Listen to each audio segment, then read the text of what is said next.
Perfect. Hey, everyone. We are the creators of Fresh Caché, and our solution for a zero-waste valley is a food storage facility. Before we get a little more into the how and what, let me talk a little bit about the problem we're looking to solve. So, as recent events have showed us, there is a need to create a food storage in the event of catastrophes. With Fresh Caché Food Solutions, we will be able to safely store local produce and goods. We will also be able to keep our produce local. Our farmers will be able to store and potentially sell their produce locally, which brings us to point 3. It will reduce packaging because produce does not need to be shipped and endure long hauls. We will reduce food waste because we can compost any unsold and damaged goods, and we will be able to reduce pollution from trucks and planes bringing in produce from other places. Over to Trevor. Thank you. So we spoke to Save on Foods on Lakeshore to see whether this would be a benefit, and they told us that the potatoes produced in the Okanagan have to be shipped to Vancouver because there isn't a facility large enough in the valley, and then they get shipped back to the Okanagan.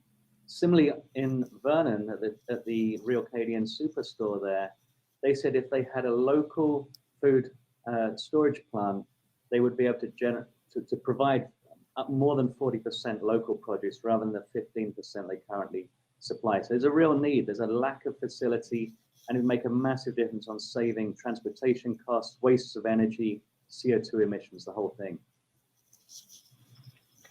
And also, Fresh Caché reduces waste. We will use green energy like solar or wind power to cool the storage rooms. We would reduce the transportation the produce needs to get to the end user. The produce does not have a long journey, so it does not need large amounts of packaging. There's also the potential for a regenerative energy transfer station. This is an idea that Trevor will elaborate on in a little bit in a minute. And another big point is the benefits for the community. It gives local farmers an option for storage. As Trevor mentioned, this is badly needed.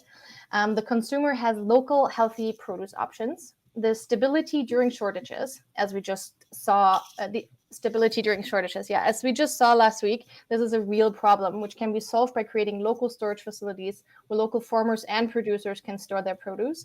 And last but not least, we can support local food co-ops as well by incorporating them into our storage facility, which will allow farmers to lower prices and will create an even bigger sense of community. Over to Trevor. Thanks. So we've got to look at a whole system here. There's the whole food production community, the farming, but this Fresh Caché food storage solution can start small or we can go big. And the message we got from the community that we spoke to today was we need to think big about this. That's not to say a small farming could start with something the size of a shipping container. However, when we get bigger, we can involve the whole systems approach. So waste heat from the refrigeration systems, for example, can be used to provide free heating to apartment buildings or a bakery, a laundry, even a brewery next door could all feed off as one synergy. Certainly the waste food, as Karina mentioned, any waste produce could be composted and brought back to the agriculture as a compost and fertilizer. So it's a closed loop approach to reducing waste. Now our plan to execute this, as I said, it could be big or it could be small. Small scale could start with a $50,000 investment per farm, but to realize the main synergetic benefits, say a facility that could serve Vernon, Armstrong, and Enderby, that may be a $10 million investment there. Now that could be funded through joint venture with the farm cooperative, real estate development who could provide those commercial units we previously mentioned, and maybe in partnering with Farm Canada. Now, our timescale to move this forward is to take the next 3 months to develop our economic viability and feasibility study, and also agree some outline zoning on where this facility could go.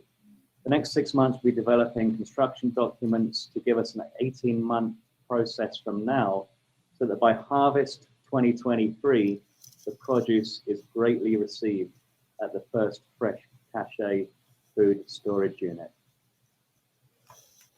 And that concludes our presentation. Thank you. Thanks so much. I love how you were able to identify a local problem, and I always find it kind of amazing sometimes when you dig behind the scenes and you find these incredible gaps in our supply chain. You go, why? And then you try and solve it. So I really appreciated the closed loop approach that you identified, and also that you identified grant opportunities. That's often not somewhere it seems obvious, but not everybody applies, and so much money is left on the table, especially right now. Yeah, I concur with, and in addition, I really appreciate how this is all some other challenges and other opportunities to generate and to view this solution as a potential district energy partner.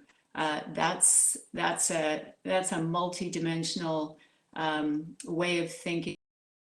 You've taken a single problem and you've used it to multiple opportunities. Well done.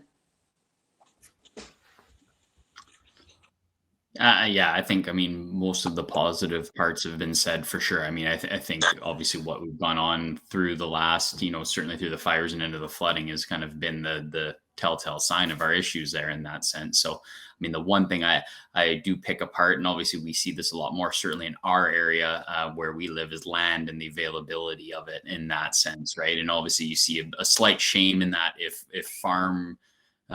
farmers are having to use their own land to erect these kinds of facilities, whereas now you want to, leave that for obviously cultivation and harvesting of products. So, that would be the one challenge, and maybe the thing I'd put out to you in thinking this kind of further is, where that land comes from and how we can actually gain access to it to do something like this. So.